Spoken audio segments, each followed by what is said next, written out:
Bienvenidos a esta sala circular del Espacio Cultural Julio Park, a esta nueva actividad que propone la Feria Provincial del Libro organizada por el Ministerio de Cultura de la provincia de Mendoza, un ministerio que ha apostado fuerte por la cultura, por acercar distintas propuestas de forma libre y gratuita a toda la familia, que no solo abarquen las letras, sino también la danza, la música, el teatro, en fin, diversas actividades para que disfrutemos con toda la familia. En esta oportunidad tenemos nuevamente una visita de lujo.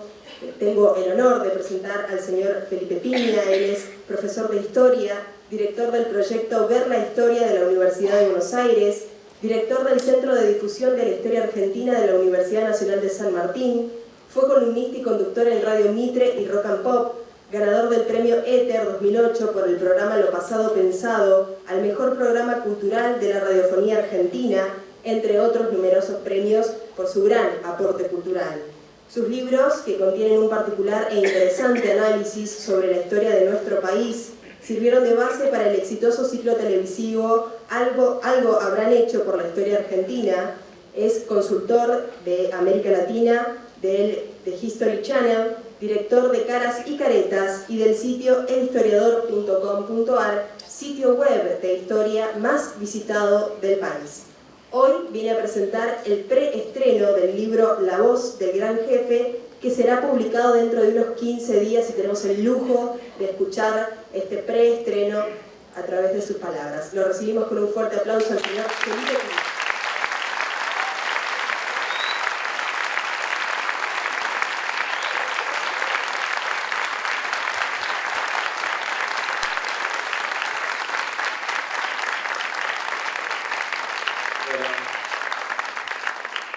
Buenas noches, muchas gracias por venir. La verdad que es un gusto poder presentar este libro sobre el querido Don José, aquí en Mendoza, una de las tierras que más quería, de la que se acordaba siempre en su exilio. Y me gustaría empezar diciendo que nuestra generación, a mi generación particularmente, como a tantas otras, no nos estaba permitido querer a San Martín, ¿no? Había que honrarlo, respetarlo, pero quererlo era algo que nos estaba vedado, era una persona lejana, nos habían alejado un poco al personaje, ¿no? Creo que hoy hay una cercanía más grande, lo vemos más como una persona, y eso hace posible que entonces funcione algo tan importante como la ejemplaridad, porque tomar ejemplos de perfectos es complicado, somos seres humanos y se complica. Y esto lo pude constatar hace poco dando una charla en un colegio muy pobre de la provincia de Buenos Aires, donde hablábamos de San Martín y después en el momento de las preguntas un chico me dice, bueno, me gustaría ser como San Martín, pero es medio complicado, tengo que cruzar los Andes, ¿no? Y otro le dijo muy sabiamente, estamos hablando de pibes de 8 años más o menos, ¿no? Otro le dijo, no hace falta cruzar los Andes, con que seas bueno, con que no robes, con que no mientas y quieras a tu país, estás haciendo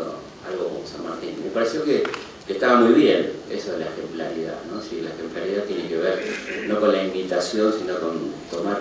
valores positivos que nos ha dejado este personaje tan interesante. El libro es una biografía completa de San Martín, desde su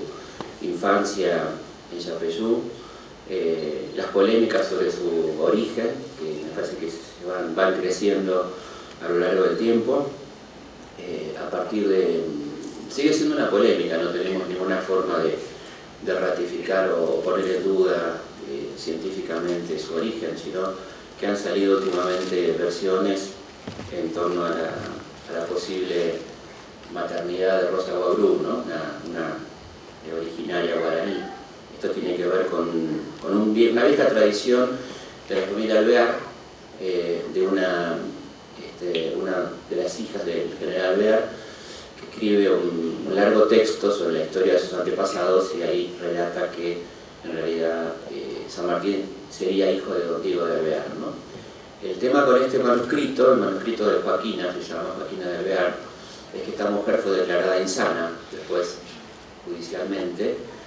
en lo cual también hay unas cuestiones a ver, porque esta insanía fue pedida por su marido, y probablemente también este pedido de Isanía tenía que ver con quedarse con la gran fortuna de esta mujer. Así que todo sigue siendo muy complicado. Por ahora es una versión,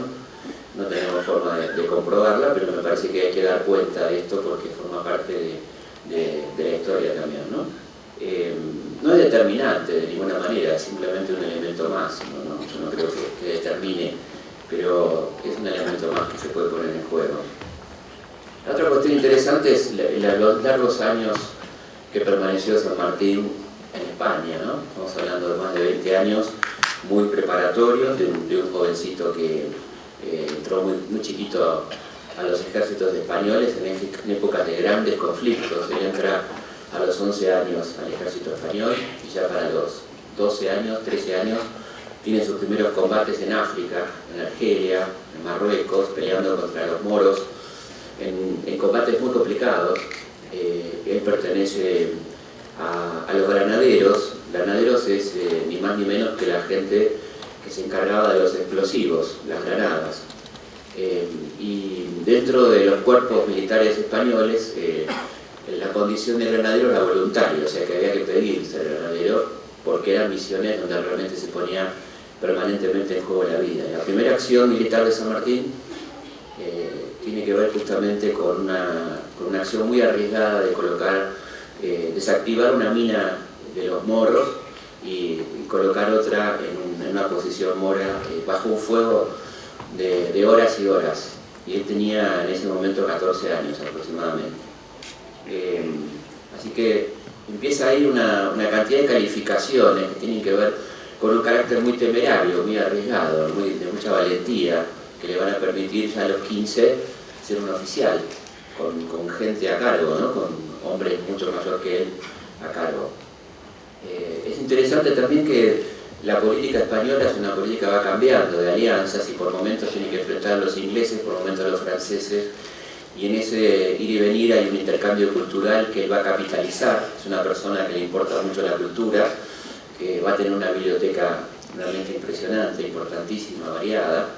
y a partir de 1807 aproximadamente inicia su contacto con las sociedades secretas, particularmente la logia de Cádiz, que es una logia que se conforma por americanos, de alguna manera en contacto con Miranda en Londres, el precursor de nuestra independencia, por la que pasan Bolívar, O'Higgins, Andrés Bello, gente que está pensando volver a su país. Y quiero insistir con esto porque algunos hablan del oportunismo de San Martín, pero en realidad ya en 1807 tenemos un antecedente de él y de otros patriotas, como Bolívar también, que están pensando en volver a su patria a hacer la revolución, a trabajar por la independencia, ¿no? Y este es un antecedente que me parece realmente muy importante. Ya para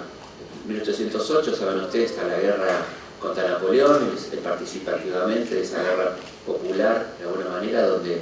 hay una importante participación del pueblo español para rechazar al invasor francés, y es ahí donde él entra en contacto con estas ideas de revolución francesa, donde se hace un gran lector de Voltaire, de Rousseau,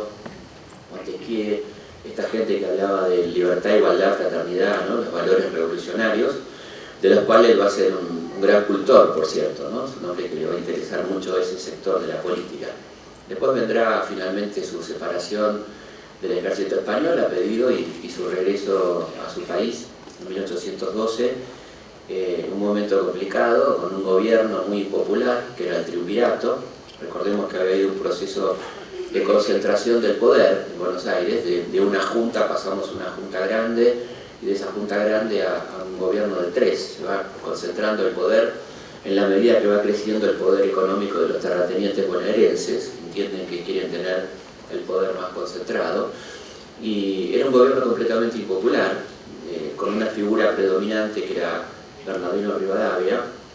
que de alguna manera había ido frenando el proceso de guerra e independencia, se había peleado fuertemente con Manuel Belgrano,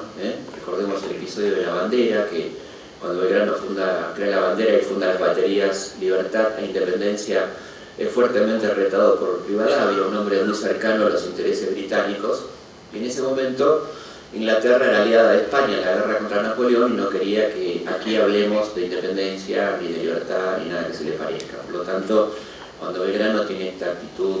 claramente revolucionaria de crear una bandera propia y de crear 2 baterías con estos nombres, es fuertemente reprendido por Rivadavia, quien además luego le va a aconsejar que siga bajando después del éxodo y abandonar todo el norte a su suerte. De manera tal que la primera participación de este hombre que llega a nuestro país con informes muy variados, algunos dicen agente inglés, tuve la suerte de estar en el Foreign Office viendo los papeles ingleses sobre San Martín y los informes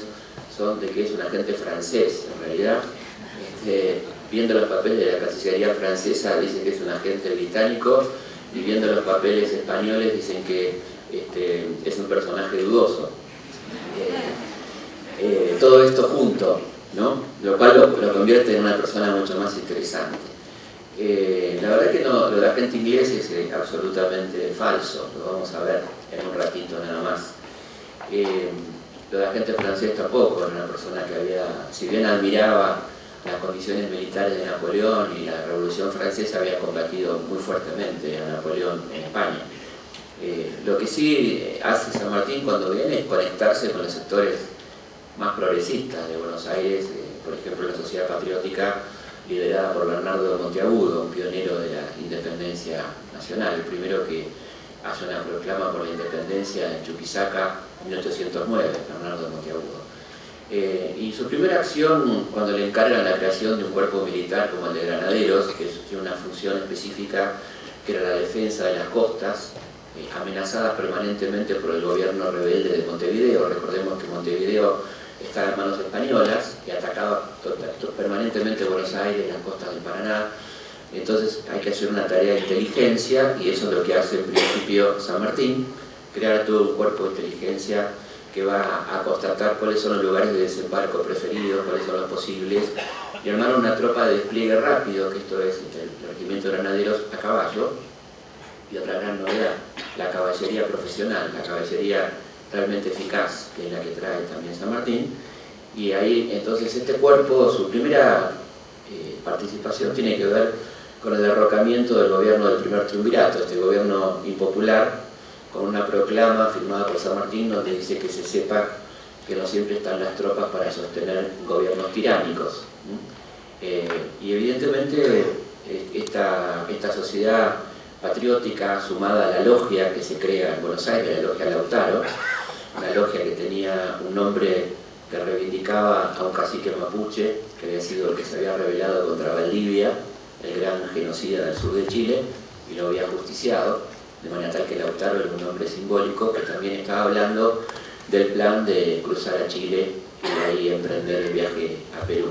Un plan que trae San Martín probablemente de Europa, habiendo conocido, como señala muy bien Rodolfo Terraño en su libro El Plan Maitland, un plan de un escocés escrito en 1800, el oficial Maitland, que hablaba de conquistar Buenos Aires, de ahí Santiago, de ahí Lima. Lo que sí es interesante decir que es un plan de conquista, el plan de San Martín va a ser un plan de liberación, no es lo mismo, pero sí hay una idea de un plan posible que luego San Martín va a perfeccionar, por supuesto, ¿no? A partir de entonces hay un cambio importante de gobierno en Buenos Aires con el segundo triunvirato y un impulso hacia la guerra de independencia que San Martín va a capitalizar de alguna manera, y también algunas movidas políticas importantes dentro de Buenos Aires en torno a que luego del combate de San Lorenzo, que es un combate más importante políticamente que militarmente, si ustedes quieren, aunque militarmente es impresionante, es un combate que dura 15 minutos y donde la mitad de la tropa doblega a los españoles aprovechando la capacidad estratégica y la ubicación del terreno, ¿no? Es un combate muy rápido, muy contundente, que lo coloca a San Martín en un lugar muy importante en lo militar y en lo político. Es una figura que gana prestigio, sin duda. Tanto prestigio que el inicio de las sesiones de la Asamblea del año 13, una asamblea que era constituyente supuestamente, o sea que iba a generar una constitución y que iba a declarar independencia, cosa que no hace, donde aparece una figura que al principio era amigo de San Martín, pero que va a terminar siendo su gran enemigo, que es Carlos María de Alvear, entiende que San Martín está creciendo demasiado políticamente y decide entonces destinarlo a una misión imposible, que era reorganizar nada más y nada menos que el ejército del norte que venía de la derrota de Vilcapugio y Ayohuma, es decir, el ejército de Belgrano. Ahí va entonces San Martín, y cuando San Martín se va, Alvear escribe, se va el hombre, ¿no? Nos hemos sacado de encima al coronel, y explica que San Martín estaba en contra de la concentración de poder y por eso era importante que se vaya, y es ahí donde surge una institución que es uno de los frutos de la Asamblea del 13, que es la creación del directorio, ya un gobierno unipersonal, ya la concentración de poder se concretó totalmente, y Alvear logra nombrar en ese cargo a su tío, Gervasio Antonio de Posadas. San Martín hace una labor impresionante en el Ejército del Norte, donde además aparece algo que va a ser una constante en él, que es la cuestión de la educación. Crea una escuela militar donde se enseña geografía, historia, estrategia, matemática, arma toda una estructura de cuadros muy importante, logra reorganizar ese ejército que estaba absolutamente destruido, pero su cabeza estaba en otro lado. Él estaba pensando ya en la idea del cruce, en su plan continental. Conoce un oficial en Tucumán, Palardel, que termina de también ayudarlo a pensar este modelo de cruce, y finalmente solicita la gobernación de la recientemente creada, hacía muy pocos meses que se había creado, provincia de Cuyo, que antes dependía de Córdoba, ¿no? Así nace esta provincia con San Juan, Mendoza y San Luis, y él pide esta gobernación, luego de estudiar muy detenidamente la provincia mejor organizada y en mejores condiciones de ser una provincia militarizable. ¿Por qué? Bueno, porque Mendoza tenía, donde él se va a asentar, como ustedes bien saben, era la provincia económicamente mejor organizada por su característica productiva, por el cultivo de la vid, por el problema de la irrigación, el tema del alcalde de aguas y el control manzana por manzana de cada vecino. De manera tal que cuando estudia qué provincia instalar la sede de ese futuro ejército, entiende que Mendoza es el mejor lugar para hacerlo, porque tiene una cuadrícula donde sabe perfectamente de qué se ocupa cada uno, qué le puede pedir a cada uno, y por eso se instala aquí en Mendoza, además de, por supuesto, por la vecindad con Chile. Pero puede haberse instalado en otra provincia, pero entiende que este es el mejor lugar. Finalmente lo logra y bueno, se convierte, como todos sabemos, en gobernador de Cuyo, una gobernación ejemplar de más de 2 años, donde hay unas cuestiones muy interesantes que tienen que ver con un concepto totalmente moderno. Algunas cosas que él toma del plan de Moreno, de Mariano Moreno, el plan de operaciones, de un Estado fuerte y presente en la economía y en la sociedad. Una de las cosas que encontré que son realmente muy interesantes es el primer proyecto de defensa de un producto nacional, de una ley proteccionista. En toda nuestra historia no había habido un proyecto de este tipo, que lo escribe San Martín conjuntamente con este gran mendocino que fue Godoy Cruz, y se presenta ni más ni menos con el Congreso de Tucumán. El Congreso de Tucumán, que era el poder legislativo que teníamos entonces, y es un proyecto de protección del vino cuyano, del aguardiente y del vino, defendiendo el producto nacional frente a la competencia extranjera. Es un proyecto muy interesante, muy bien fundamentado tanto por San Martín como por Godoy Cruz, que va a ser absolutamente rechazado por los diputados liberales porteños que defienden el libre cambio en contra de esta situación. Pero es un antecedente muy interesante del concepto económico que tenía San Martín, de cómo tenía que actuar un Estado en lo que tenía que ver con la economía, cosa que se va a ver también reflejada en la salud y la educación. Le importa mucho la salud pública y entiende que es una ocupación del gobierno, ¿no? Está el hospital, pero también, por ejemplo, se ocupa de la vacuna antivariólica, que era una novedad importante, una epidemia muy fuerte en toda América, y para esto recurre a sus médicos amigos, Parisien, Zapata, pero también va a generar agentes sanitarios, algo muy moderno. Entiende que en los conventos hay manos ociosas y convoca a los frailes para que sean instruidos como agentes sanitarios de vacunación y los dispersa por las 3 provincias para vacunar a la población. El concepto hospitalario es realmente un concepto muy moderno, con consultorios, con lo que se podía hacer en esa época, pero es una novedad para el país. El régimen carcelario es algo realmente llamativo. Él se entera que a los presos les dan una sola comida por día y escribe un domingo un decreto. Qué interesante, porque sería un día de descanso, pero él seguía pensando en la condición social y humana de esta gente, y escribe este decreto que es realmente muy lindo, muy humano, donde dice que las cárceles son para regeneración y no para castigo, que la gente tiene que salir mejor de lo que entró, y que hay una cantidad importante de procesados no condenados, por lo tanto presuntamente inocentes hasta que se les declare culpable, que no pueden ser castigados, que por lo tanto hay que hacer un régimen carcelario humano, y hace un reglamento que es absolutamente pionero, no solo en Argentina, sino en América Latina, ¿no?, de lo que es una cárcel, por ejemplo. En cuanto a la educación, bueno, su ocupación por la educación es muy importante en la educación primaria y en la fundación del primer colegio secundario, que es el Colegio de la Trinidad. Tiene una ayuda muy importante de Godoy Cruz también, y ocupándose de los contenidos de la educación, ¿no? Porque no era un gobernante nominal que se ocupaba nominalmente, sino un tipo que se metía a fondo en las cosas, ¿no? Entonces quiere saber qué materias se van a enseñar, cómo se van a enseñar, aplica el sistema lacasteriano, que era muy moderno, esto de los alumnos aventajados ayudaban a enseñar ante la ausencia de docentes, la fundación de la biblioteca, es decir, la cultura como un elemento fundamental de su acción de gobierno. Otra cuestión fundamental es el régimen impositivo, que justamente conociendo, como conocía perfectamente las condiciones productivas y las fortunas locales, va a aplicar una proporción exacta, o sea, va a pagar más impuestos el que más tiene y va a pagar menos el que menos tiene, eliminando prácticamente los impuestos al consumo y aplicando impuestos a las ganancias. Históricamente, en el sistema impositivo argentino, y lamentablemente lo sigue siendo, grava sobre todo el consumo, con lo cual termina pagando más en proporción a lo que ganan los más pobres. Y acá se aplica un sistema rentístico que tiene que ver con la proporción de la fortuna, que es realmente una innovación total. Y esto lo aplica San Martín en las 3 provincias. Como se pueden imaginar, generaba mucha simpatía en alguna gente y mucha antipatía en otra, ¿no?, como es de suponer.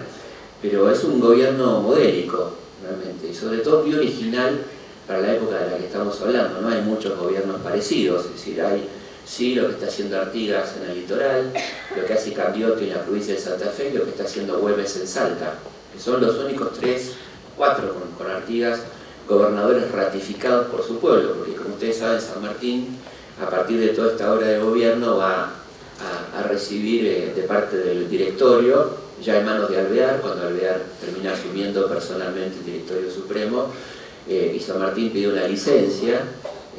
Alvear se la da por tiempo indeterminado, echándolo y enviándole un retrasante que es Perdriel. Cuando esto se produce, el pueblo de Mendoza se levanta, se subleva, en el primer mendozazo, podemos decir, estamos hablando del año 1815, desconociendo absolutamente la presencia de Perdriel, y realmente una pueblada muy fuerte con carteles pegados en las calles, en movilización popular, hasta que es ratificado San Martín como gobernador, o sea que es un gobernador ratificado claramente por su pueblo, ¿no? Un pueblo que además empieza a colaborar ya con esta otra visión que tenía San Martín fundamental, a la par de su trabajo político, que era la conformación del Ejército de los Andes, lo cual tenía múltiples funciones, ¿no? Primero, armar una conducción horizontal. San Martín tiene un liderazgo horizontal que es muy interesante, no es un liderazgo vertical, sino que él considera, ya que el cruce va a ser un cruce múltiple en 6 columnas, tenía que tener un generalato que sepa qué hacer en cada circunstancia y que no entienda que el jefe es imprescindible e irreemplazable. Este concepto de liderazgo, que es absolutamente moderno, ayudó totalmente a la concreción feliz del cruce, porque era un cruce muy difícil de concretar. Piensen ustedes, 1000 kilómetros entre La Rioja y el sur de Mendoza, ¿no?, para atravesar esos cerros tremendos en algunas zonas, 4 cadenas montañosas en la zona de Mendoza. Así que había que hacer una tarea muy complicada. Primero, que la gente tenga claro para qué era esto y concientizar que había que colaborar. Segundo, crear un sistema de espionaje y de guerra de zapa, como decían, una guerra psicológica, para lo cual se conforma un ejército en las sombras de 700 personas, hombres, mujeres, niños, que van a trabajar fundamentalmente en Chile para pasar información y contrainformación, esto es, pasarle al enemigo información falsa y llegar a infiltrarse en lo más íntimo de la conducción del enemigo, esto es, en la propia casa de Marcó del Pont, que era el jefe realista español en Chile. Confundirlo absolutamente con informaciones militares todo el tiempo, al punto tal que cuando se produzca el cruce, los únicos pasos no controlados son por donde van a pasar las fuerzas patriotas, ¿no? Es tal el nivel de engaño que se les hace a las fuerzas españolas. La otra cuestión es la logística, cómo preparar un ejército sin dinero, porque los recursos eran escasos, porque Buenos Aires demoraba el envío de recursos. Buenos Aires tenía otras prioridades, no le importaba mucho la independencia nacional, sino que estaba más ocupada en combatir Artigas. El modelo popular de Artigas le preocupaba mucho a los estancieros bonaerenses, esto de andar repartiendo la tierra y haciendo la reforma agraria podía ser contagioso, por lo tanto Artigas era el gran peligro para ellos, y retaseaban mucho la colaboración económica con el cruce y con el proyecto sanmartiniano. Un proyecto que había terminado de elaborar San Martín en compañía de uno de sus mejores amigos y colaboradores, que fue Tomás Guido, el hombre que termina redactando el proyecto de cruce, que es aprobado finalmente por el Congreso. Es un documento muy interesante que reproduzco en el libro, de 16 páginas, donde se da todo un informe estratégico, geoestratégico, por qué, cómo, etcétera, muy bien elaborado, lo cual ahora que no hubo ninguna improvisación, sino todo lo contrario. Y el otro tema eran los recursos, decíamos, donde, bueno, por un lado está los donativos del pueblo cuyano, que son impresionantes, o sea, realmente es un pueblo que lo da todo, una generosidad increíble, y esta leyenda de las joyas, ¿no?, que es una parte, y que es algo que está mal contado, porque en realidad, efectivamente, las joyas de las damas existieron, no fueron demasiadas, pero fueron, pero esas joyas no estaban destinadas al cruce, sino que era una campaña nacional para la creación de la escuadra nacional, es decir, nuestra armada, al punto tal que están los documentos